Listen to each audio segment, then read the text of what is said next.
In today's video, I'm going to teach you how to open PowerPoint in safe mode. This can be particularly useful if you're experiencing issues with PowerPoint crashing or not opening correctly. Safe mode allows you to start the program with only the basic files and drivers without any add-ins or customizations that could be causing problems. Let's get started. First, you want to ensure that PowerPoint is completely closed. Before we proceed, it's important to note that starting PowerPoint in safe mode won't affect your actual files. It simply opens the application in a clean state so you can troubleshoot and identify the source of any issues you're experiencing.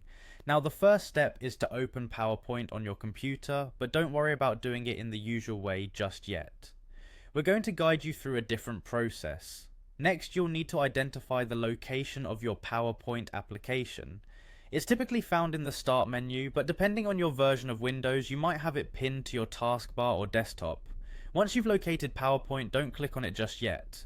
Here comes the key part. Press and hold the Control key on your keyboard. This is crucial as it tells PowerPoint to open in safe mode. Holding the Control key down, continue by navigating to the Windows Start menu. If your PowerPoint is not pinned, you'll find it there under Recently Used or by searching for it. With the Control key still pressed, go ahead and click the PowerPoint icon. At this point, a prompt will appear asking if you want to start PowerPoint in safe mode. This notification is to confirm that you indeed want to open it without additional add-ins or plugins.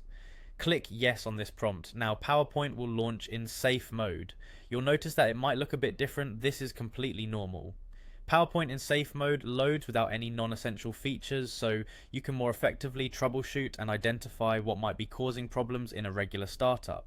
While in safe mode, try opening your presentation to see if the issues persist. If they don't, this can indicate that an add-in, customization, or other external factor is causing interference. From here, you can begin disabling add-ins one by one in the normal mode to pinpoint the culprit. In summary, opening PowerPoint in safe mode is a simple but effective way to troubleshoot problems with the application. By using the Control key method, you ensure that PowerPoint starts up clean, allowing you to efficiently address any issues you're encountering. Thanks for joining me today. I hope this guide helps you get your PowerPoint running smoothly again. If you have any questions or need further assistance, feel free to reach out. Happy presenting.